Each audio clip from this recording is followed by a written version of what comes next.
Hey y'all, welcome back to Sidewinder Shed. How y'all doing today? Today is today is Patrick's Day, St. Patty's Day.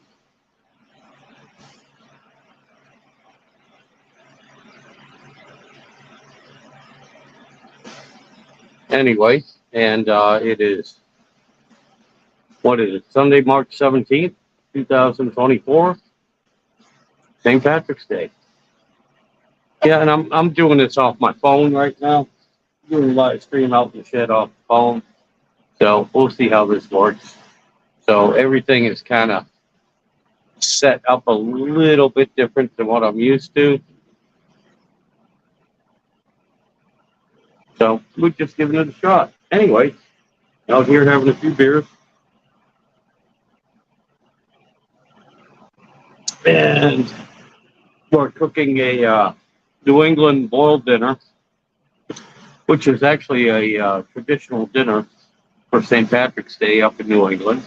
It's corned beef and cabbage, potatoes, carrots, everything else. And although they call it a boiled dinner, it's been simmering for 4.5 hours right now. Should be done here in a little bit long. It will about another 45 minutes. Um, but it's something, comfort food, something I haven't had in a while. Oh, about a year, I guess, last St. Patrick's Day.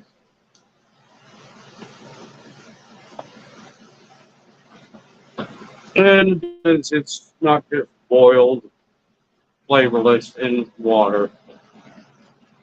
It's seasoned. You have dill, you have onion, garlic, um, Italian seasons, parsley, sage, rosemary, thyme. Um, oh my God, some cloves in there as well, and a few other things. And yeah, it simmers all day. It's not really boiled; it simmers all day long. And if you do it right, corned beef comes out with some texture to it, but not really tough. Hey, Daniel Berry Sports. Again, you're back. Hey, how you doing, buddy? But anyway, that's what I'm doing today. It's cooking out there. Actually, I prepped a lot of the stuff. Me and my brother-in-law John. He's another goddamn Yankee, and we're both Irish. We're down here in the South, and yeah, we work together. It's like I said, it's on its last 45 minutes or so cooking, and hopefully it'll turn out good. It smells so good in the kitchen. Oh my God, it smells good. But in the meantime, too, because this takes so long, we started it earlier this morning, a little bit later than what we wanted to. We were about 2 hours behind. But so in the meantime, you have to eat something, middle of the day anyway. So I came out here and I made some home fried taters and a few other things. A friend of ours, a friend of my brother-in-law John's, Andrea. It's her first time over eating and everything, and her first time having my home fried taters as well. And I apologize to my sister Carol. Her first time having my home fried potatoes. But they went. There wasn't anything left. Trust me. If you've seen my last video, I made a big thing of home fried taters, and they disappeared. They're gone. And right now, what I'm doing as well is that old tea kettle. I know you guys have watched my channel and seen that old cast iron tea kettle that I keep on my wood stove. Well, it's been neglected and everything, so I stripped it. And the thing is huge. It holds 1.25 gallons of water. I can't put it in the stove or in the oven. In the house, it's just too big. So right now, I cleaned it up, I stripped it, and I oiled it. and I didn't have any lard or anything good that I normally oil my cast irons with. I didn't even have any vegetable oil left.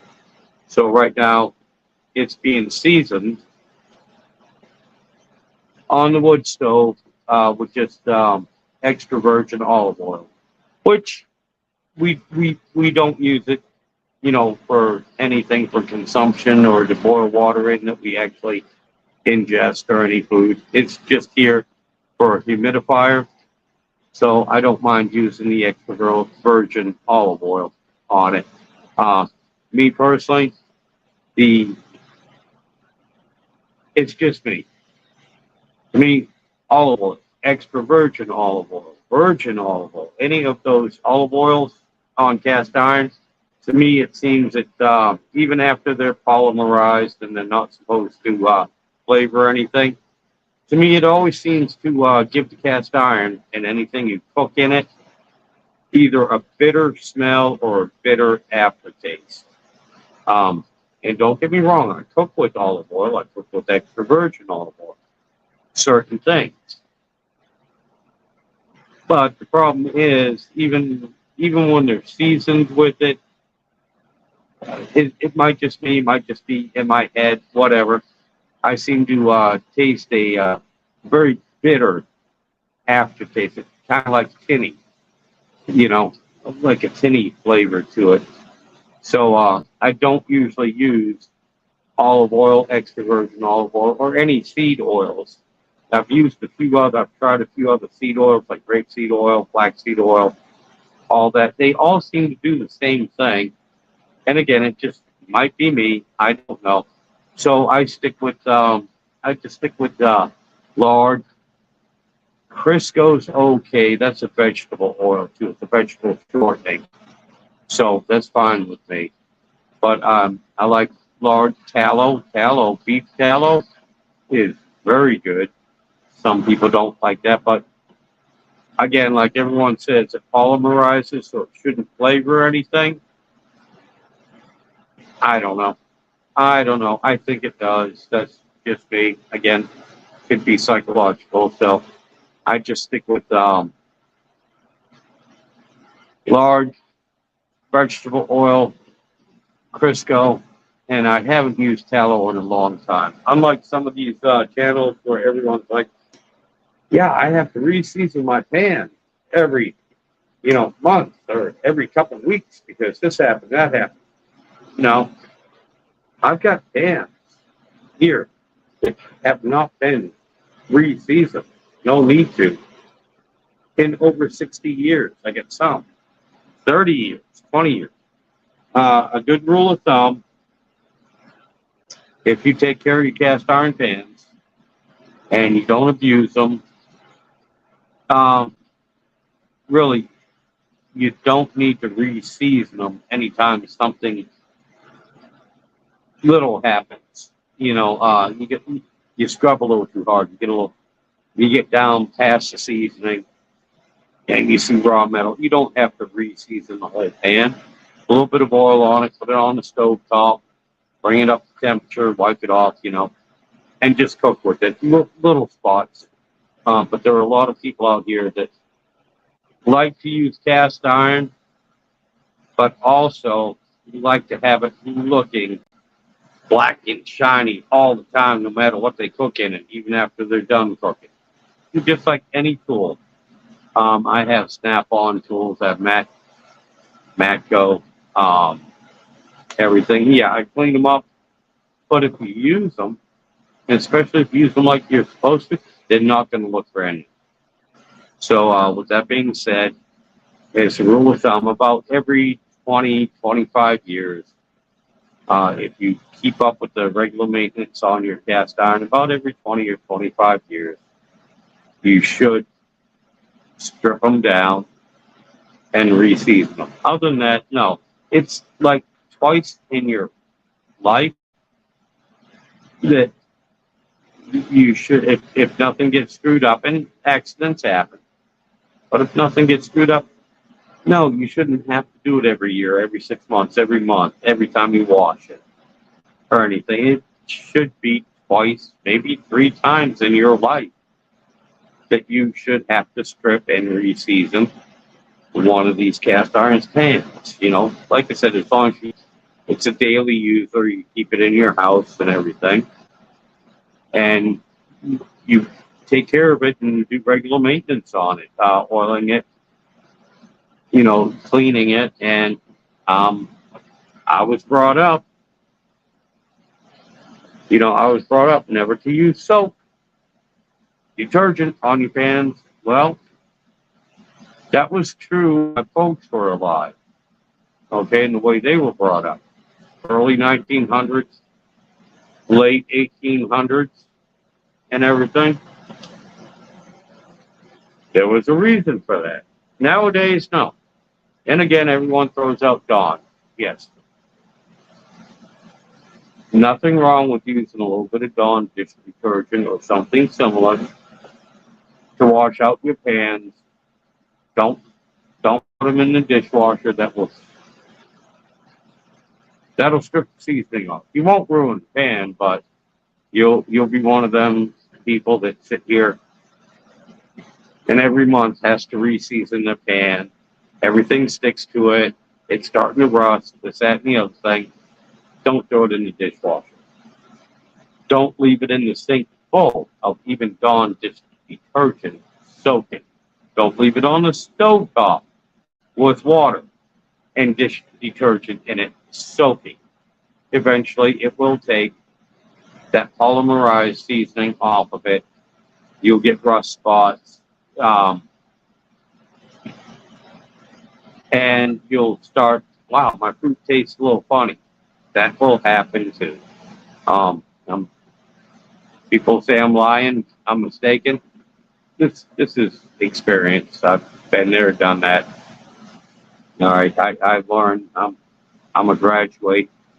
I'm a graduate from School of Hard Knocks. In other words, I screwed up. I made mistakes. Okay, and I'll tell you what, I've learned more from my mistakes than I ever have from doing something right the first time. You do something right, it comes natural to you, it's easy, and you get it right the first time. You haven't really learned anything. There was no struggle, no nothing. So, hey, you just go around with a inflated ego, kind of like what I have, and go, yeah, I'm God's gift to the world. Now, you screw up 4, 5, 6, 7 times. You learn each time from that screw up when you make mistakes. You figure it out. Either that or you just quit life and don't worry about it, you know. That ain't the right thing to do either. Learn from your mistakes. Figure out what you did wrong. Do it better the next time. But anyway, so I'm sitting here. And yes, I'm trying to season this pan. And of course, I'm also outside. My stove is hot. And you might not see any smoke other than from my cigarette, but I'll tell you what, my shed stinks. Oh my God, does it stink from that oil? Because, yeah, we're looking at about 450 degrees right now. It's on the top. It's not inside. But I got to heat up the cast iron. I heated it up before I put the oil on a little bit. Now I got to wait for the whole thing to heat up so that it will polymerize and turn into basically plastic instead of just UV foil that's on it. Anyway, that's what I'm doing.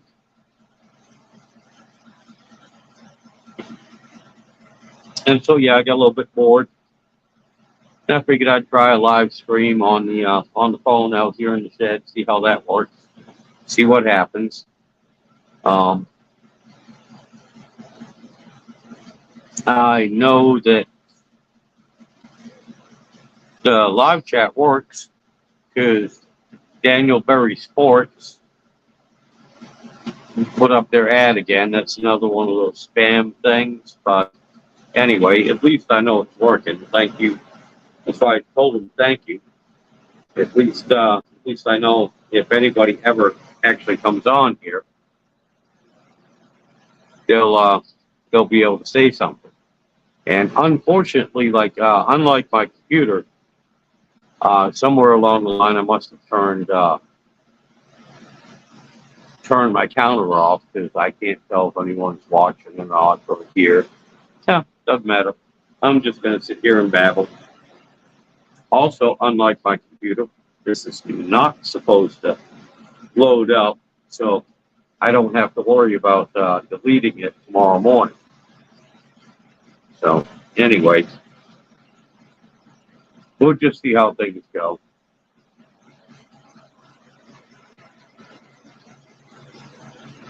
I probably should have my wife call my sister Carol.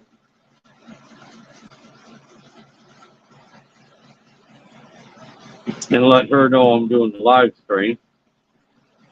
And she might pop on here. And yeah, if I can figure out, let me try this. No, let me try this. Invite guest. Copy to clipboard. Okay, cool. And here's the problem. For some reason, let me try here, pardon me. Here we go. Yeah. I can't put anything on. Nope.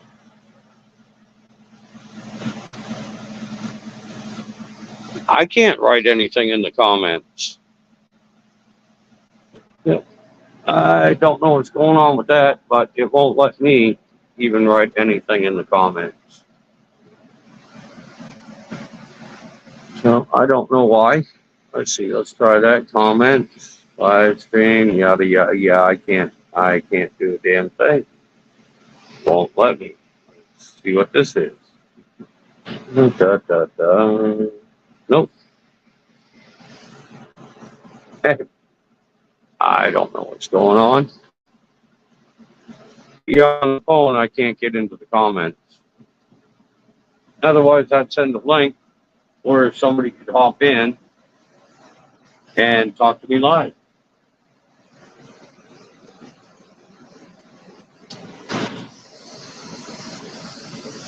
But it's not letting me do that.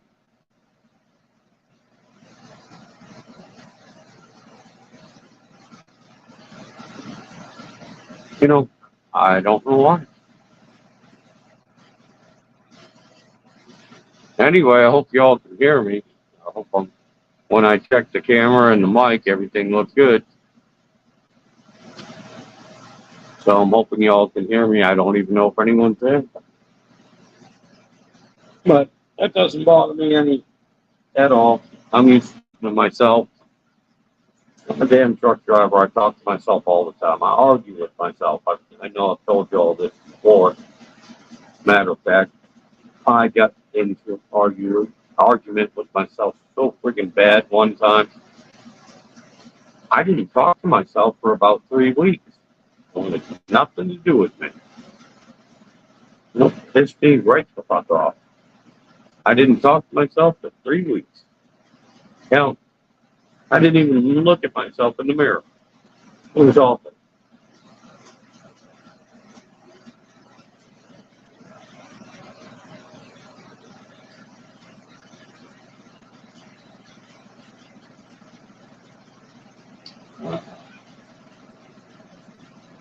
And again here, you know, there's about another 20, 25 minutes before dinner's done, I think. Might be 15.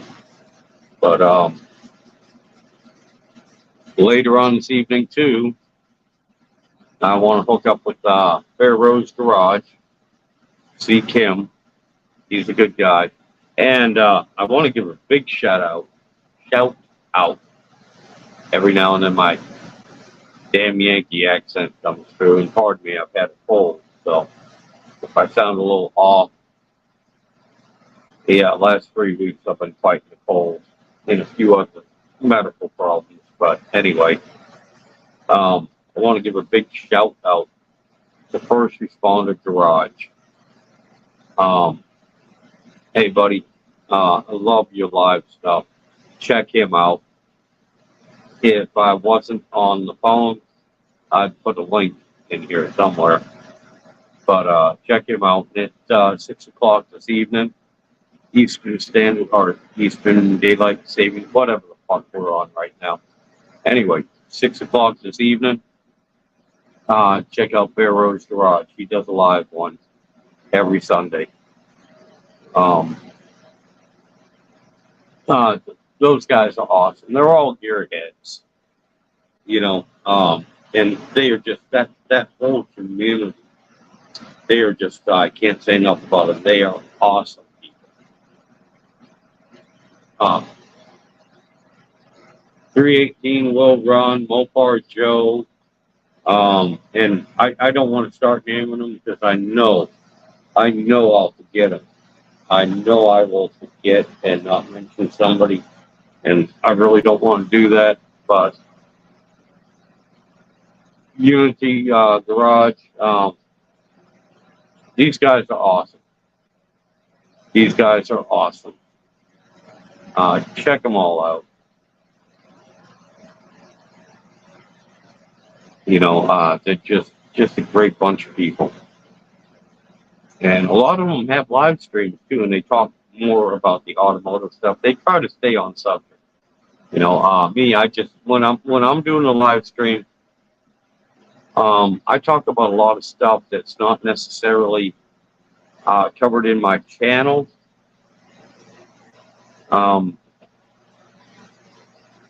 a simple fact that I don't want to alienate or offend people that watch my channel. My channel is set up.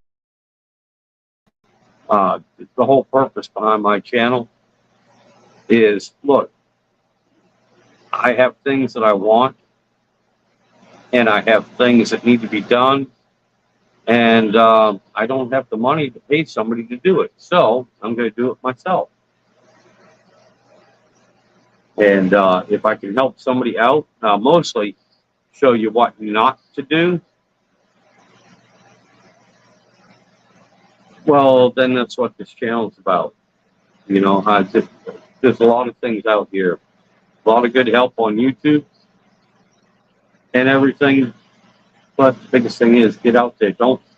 You don't have to have all the right tools. You don't have to have, you know, everything perfect. As long as you can do it, if you need something, you can't afford to get it, or you can't afford to have somebody fix it for you, give it a shot. Get up off your ass, get outside, give it a shot. It doesn't have to be perfect. All it has to do is get you by until the next payday, until your taxes come in, until you can find or afford to have it done right too.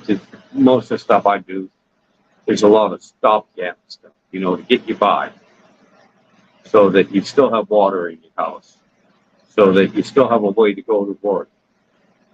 You know, you still have transportation.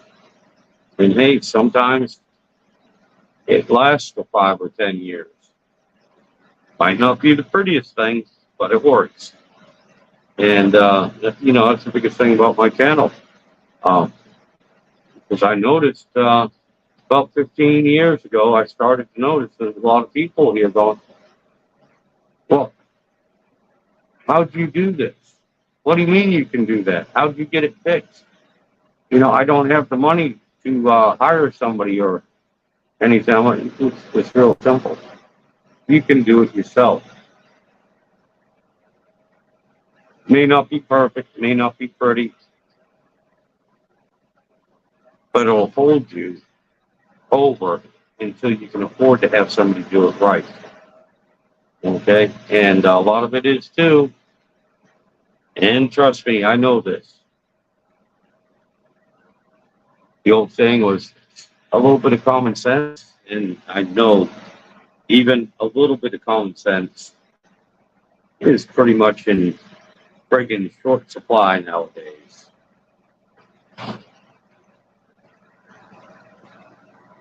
And that's my biggest fear. When people are going to be sitting here going, oh, wow, this idiot did it. I can do it too. And next thing you know, they're sitting there with, one finger left, maybe two.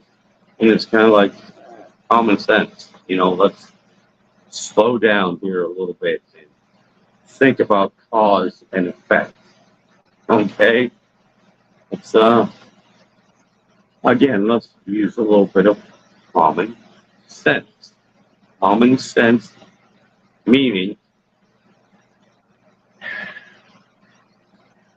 like a seesaw. If you have a pivot point here and you put some weight or hit something here, this end is going to come up and hit you. It's going to raise up. It's common sense, common geometry.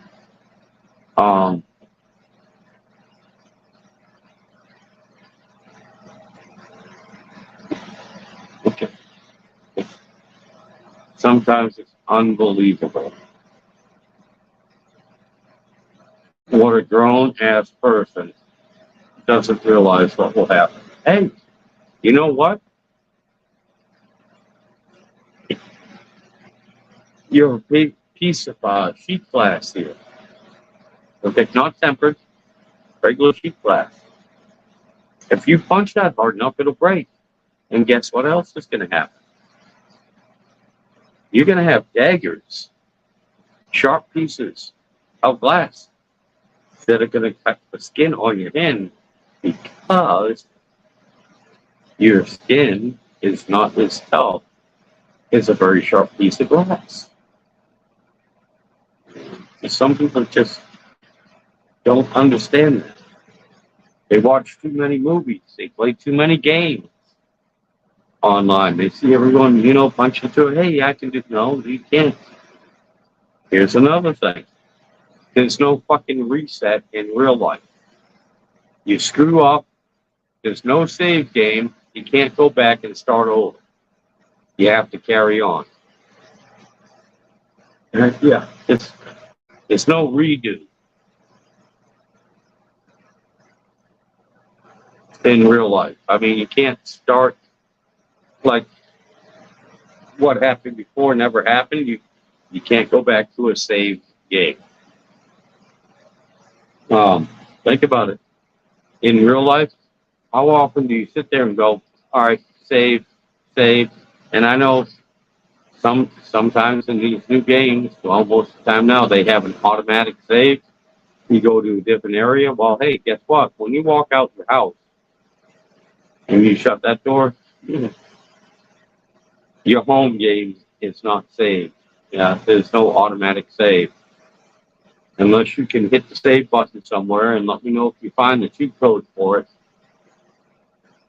You can't do it. You can't do it. You have to deal with what life gives you.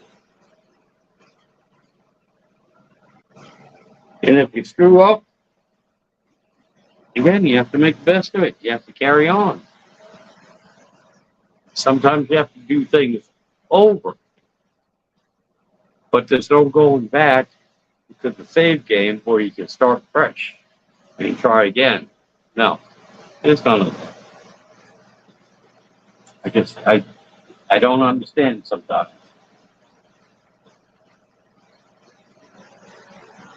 Trust me, I wish there was a reset button because I've had to start over.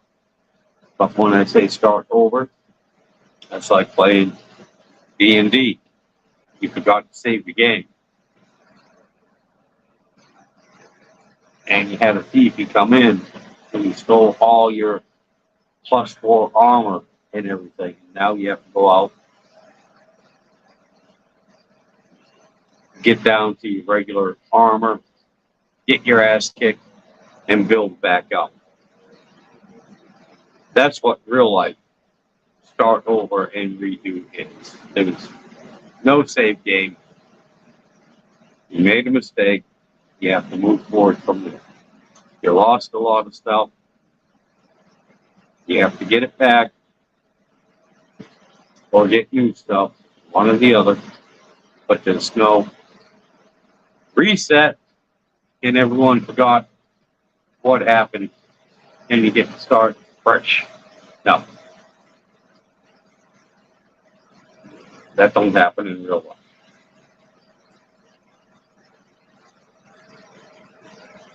Well, anyway, I've been babbling for 30 minutes or so.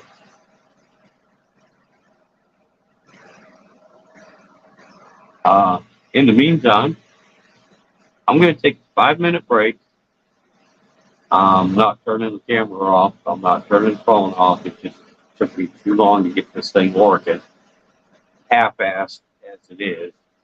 But y'all can look at the shed and listen to the fan going. And I'll be back in a couple of minutes. Probably won't be 5, but I'll be back in a couple.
Oh, okay, I'm back. Yeah, that was 3 minutes and 48 seconds, not 5 minutes. So anyway, I'm back.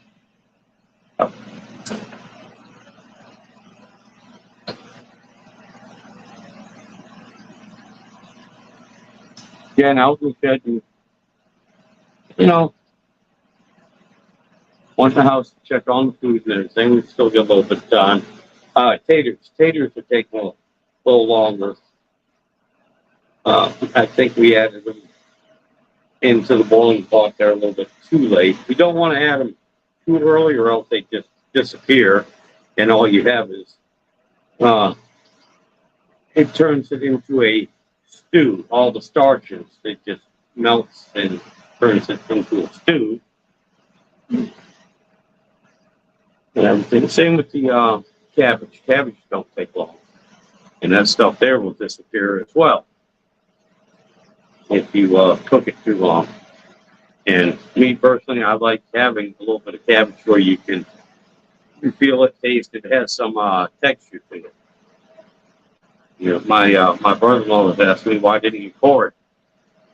Well, because that thick part in the middle wanted to absorb all the flavor, and two, I kind of like biting into it. It gives a little bit of texture instead of just soggy leaves. You know,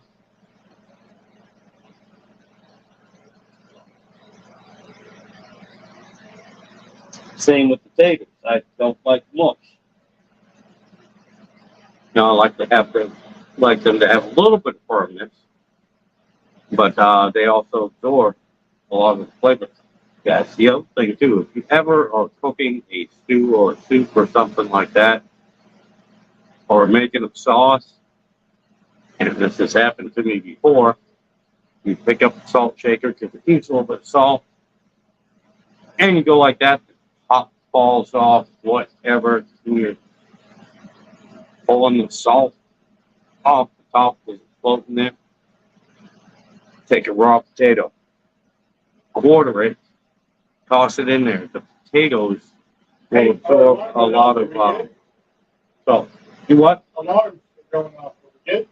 Yeah, check it, man. Yeah, well, check it. Make sure the taters are done and the cabbage is done. That's all we're worried about.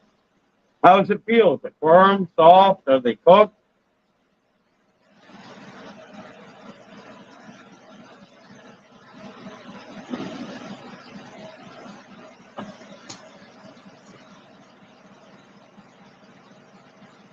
As I was saying,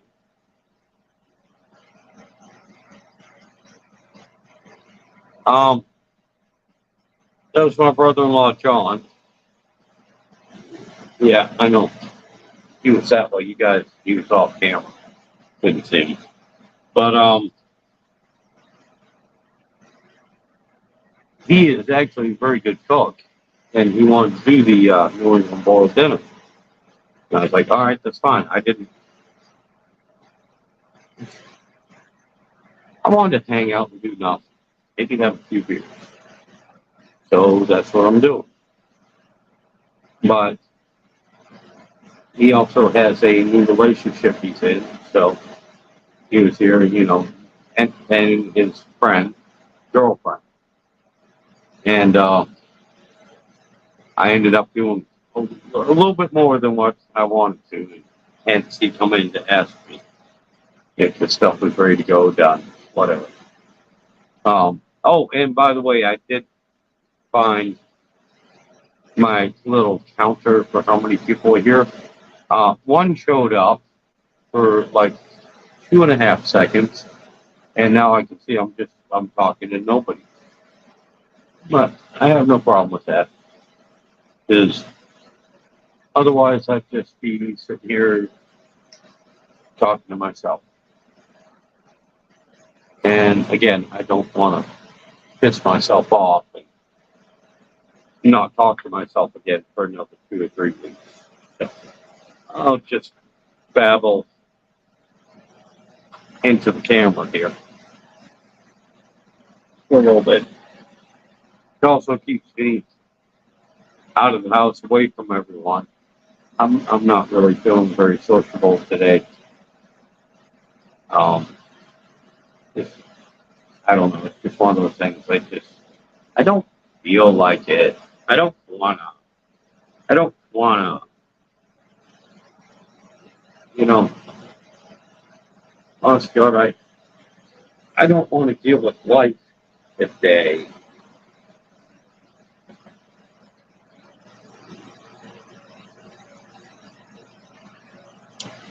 No, I'm not depressed. No, I don't have any diagnosed psychological issues, and I'm fine. It's just human nature. Sometimes I feel like dealing with shit. Sometimes I just don't want to deal with anything or anyone.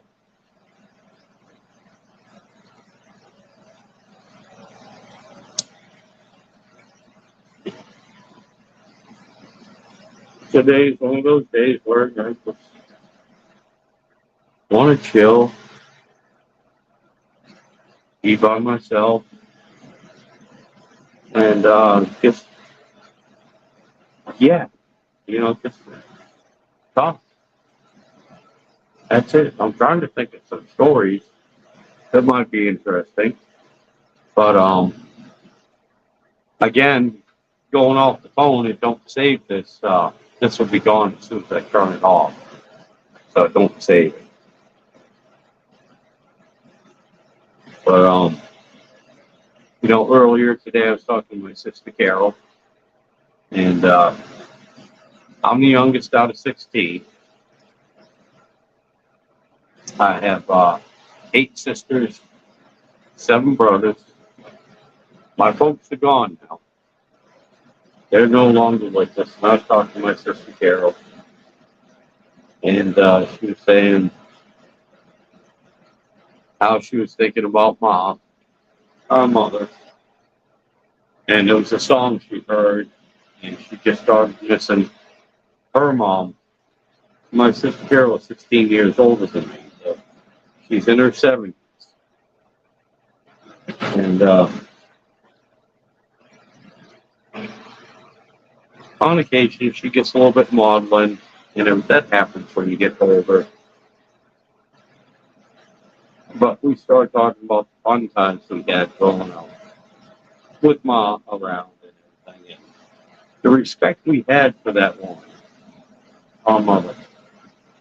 All the crap we put her through, all the times we argued with her and gave her a hard time and everything.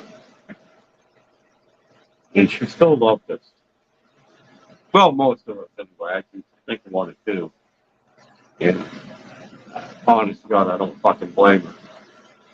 Looking back on it, if I was her, I would have given birth over the toilet and just hit the flusher at the time for a couple of them.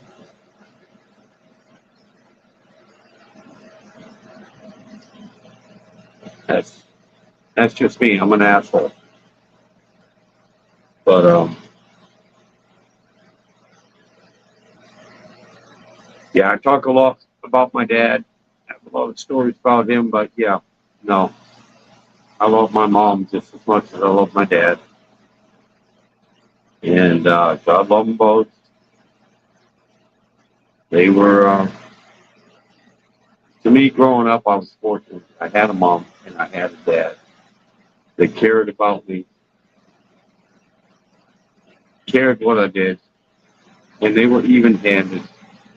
I didn't think so at the time, but growing up, they were even-handed with both the discipline and the praise. And they were good people. And they did their best to raise me properly. I'm not going to say they failed, but I don't think I met their expectations. And I know what that's like because I've raised 5 kids myself. And I love them all to death. And I'm proud of each and every one of them. Have they all met my expectations? Well, for me personally, yes, they have. Because knowing myself, I didn't have very high expectations for them anyway. I'm like, you're fucking lucky you hit your 30s and you're still alive after having me as a male influence in your life. Yeah, you're not in jail. You haven't gotten yourself killed. So, yeah, you exceeded my expectations looking at me as a role model. Yeah, you've done good.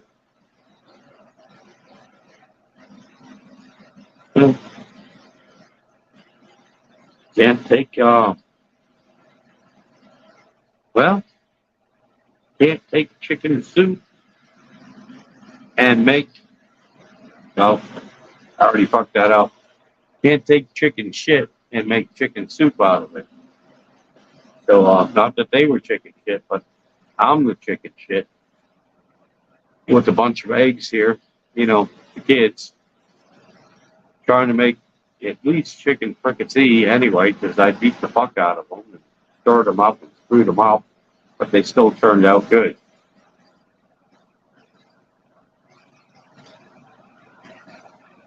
You know, I'm very, very proud of every one of them. Yeah, they had to put up with me during their formative years. They turned out okay. They did. I'm proud of that. So, you know, they had other influences in their lives, thank God, but they did good. They're still doing good. They still struggle. They have problems, just like everyone else, but they're doing good. Even if they don't think so, I'm still proud of every one of them. And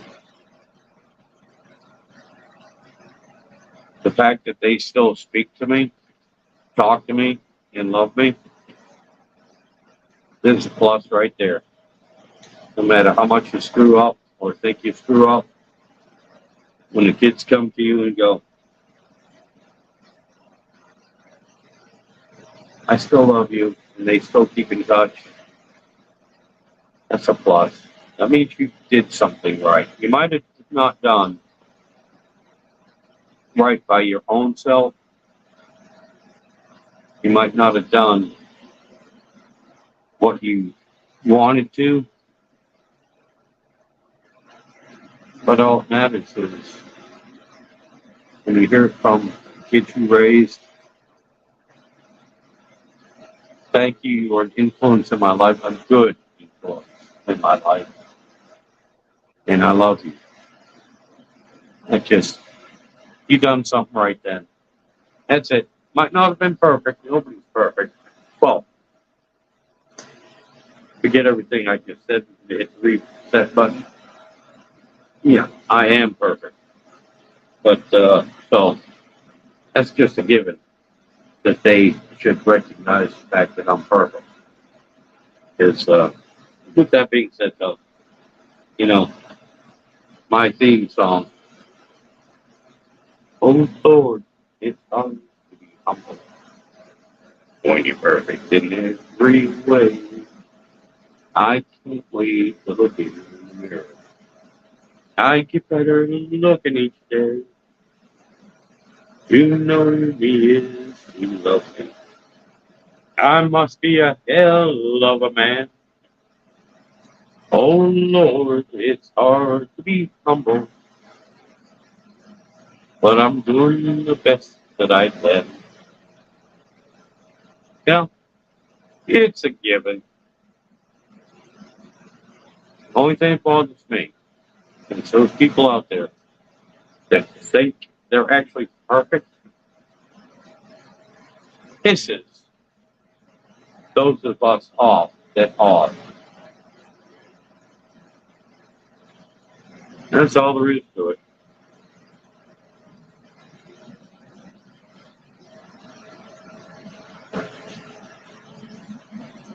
Pardon me a second. I have to go turn my tea kettle. So the other side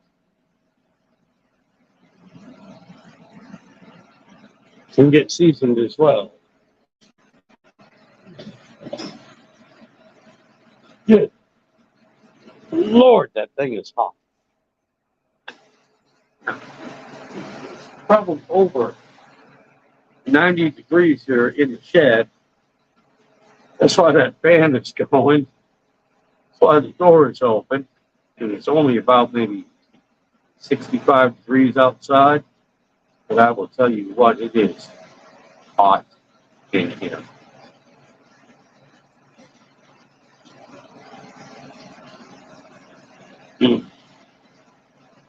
All right, while I'm here. Yep. There's the tea kettle on the stove. She's starting to turn out nice. Do you want to cut this meat up or? No, I was going to leave that for you. I was going to leave that for you guys. John, you know how to use a knife, right? Yeah, and you know how to use the fork, and you know where the cutting board is. And hey, you were supposed to be doing this to impress Andrea. This is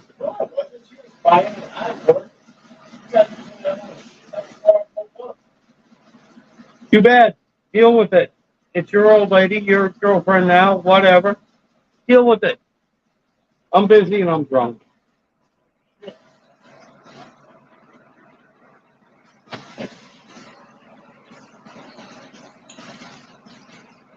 I could have saved that whole conversation just by turning this camera around and pointing it at him, and he would have run out of here. Yeah.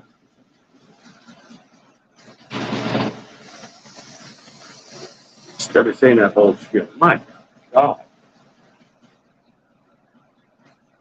You, my friend, are a handsome individual. Look at this. I'm just, even with the spectacles on. God, I even look better without them. That's probably because I can't see. Yeah.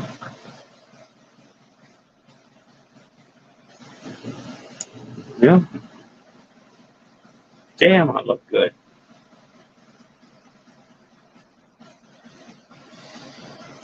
Yeah, and the only reason why I'm saying this is because my counter who's watching me is 0. And as soon as I turn this off, it'll be gone forever.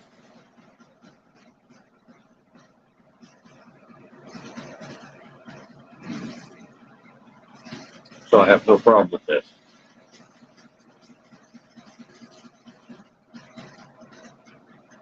You know, my dad, again, I talk a lot about my dad, some stories I tell about him.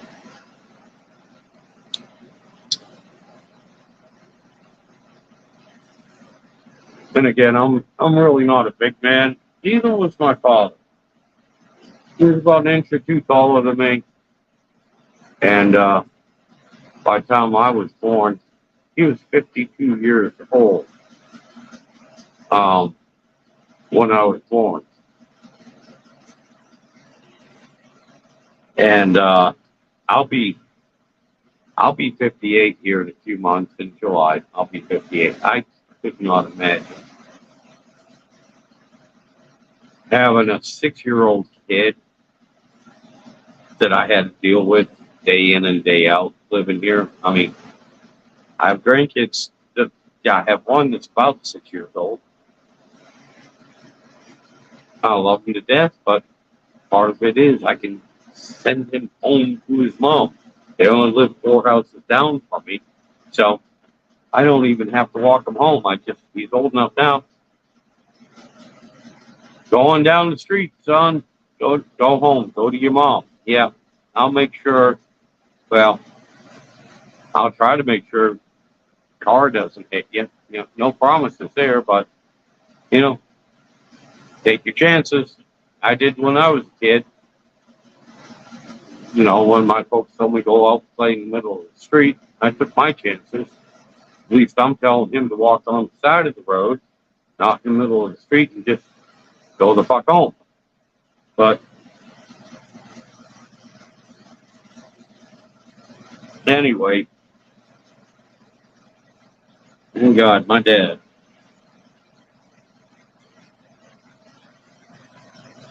I forgot the damn story I was going to tell you.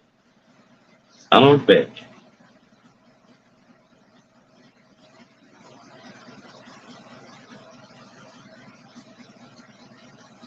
All right, here's one I won't forget because it's my story.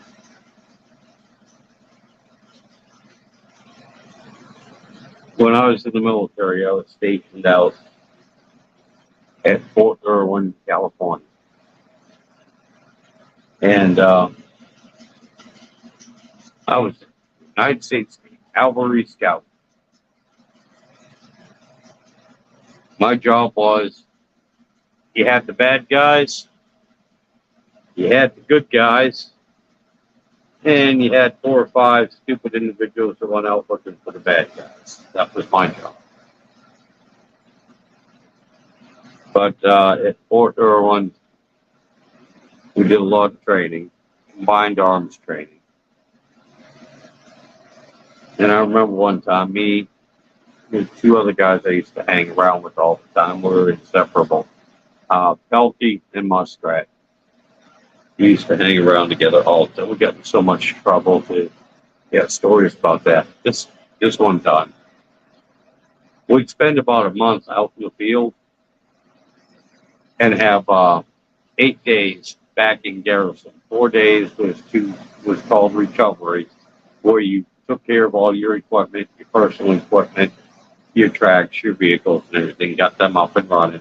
And if you got everything going good within those 4 days, boom, you had 4 days off. That was our regular rotation. So we spent most of our time out in the field anyway. But this one springtime out there, word come down that there was a puma, big black cat, hanging around in our area. And one of the things about Fort Irwin, too, is you couldn't shoot the wildlife, except for coyotes. You could light their asses up big time. Didn't matter. But any other wildlife, fucking turtles, spiders, snakes, even the sidewinders and everything that was out there, no, you couldn't touch them. Couldn't kill them. Not supposed to. Coyotes, different story. So especially a puma. All right, couldn't bother the cat. Well, we'd have reports that's hanging around where we used to be in our AO area of operation. And it was a warm night. And I was sleeping on the front deck of a Sheridan. Yeah, you can Google this. M551 ARAAV Sheridan. It's not really a tank, although it looks like a tank. It's got a turret and a big gun on it, 155 millimeter gun.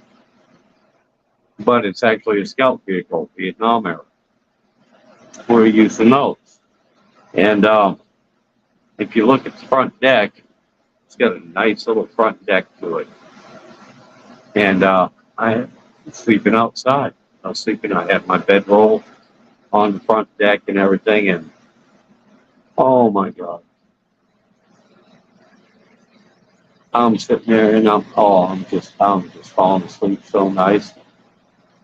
But I heard about the Puma, so it's a tracked vehicle, and we have a toolkit. And I had this big ass hammer for taking out the pins that hold the tracks together, because sometimes we had to replace pieces of track. And I had that in my hand, sleeping on top of my mummy bag like this. And I'm drifting off to sleep. I'm just about there, and I felt something grab me. Without thinking, I grabbed that hammer. I went, wham. What it was my buddy Pelkey being a smartass. He was going to come up and scare me. Thank God he was wearing a helmet, because I hit him right on top of his head. Now, it wasn't an old steel pot, and it wasn't a Kevlar. We had what they had called a CBC helmet, which was basically fiberglass, had some thick padding on it, and it had headphones in it, and a boom mic. And we used to wear that, plug it in, so we could talk to everyone inside the track, inside the Sheridan. I hit him I shattered the damn thing, knocked his ass out. And I'm up, I'm thinking it's a freaking cat. And here's one of my best friends, Bill. Fucking helmet all caved in and everything from this damn camera. I don't have one handy. I had one that looked like it, but it's not here. Smacked the shit out of him. My other buddy Muskrat comes up going, damn it, Campbell. What the hell did you do to Pelkey? Nothing. I thought it was a puma. Thank God, Bill, though. Bill has a hard head. Once he got up, we got him come around there. He was fine. He was fine. Didn't even have a concussion. Or if he did, he was a tough son of a bitch anyway. He played football. He was also airborne, and he was also mountain trained. There's only 2 units in the United States Army back then that were mountain trained, and so yeah, he was a tough son of a bitch. So even if he did have a concussion or anything, as long as nothing was broken, he couldn't, put his fingers in his skull and push it in. He was good to go. He never said anything about it. But I also told him, I said, Bill, don't ever fuck. What the fuck were you thinking? And you'd have to know Pelkey in the way he was, had this big shit-eating grin on his face, put his arms up and go, well, Campbell, I didn't know you were sleeping with the goddamn hammer.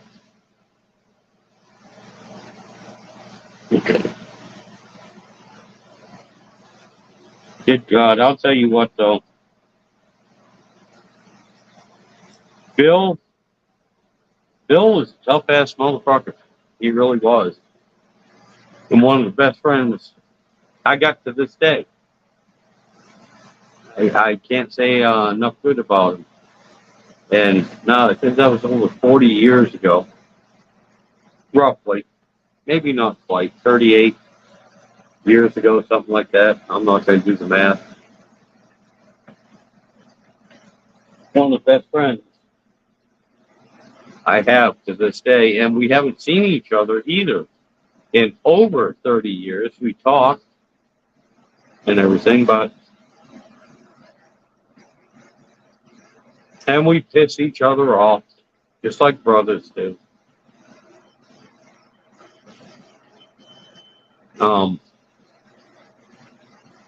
We irritate each other on occasion, more than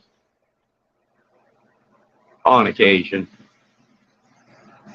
But he's one of my anchors.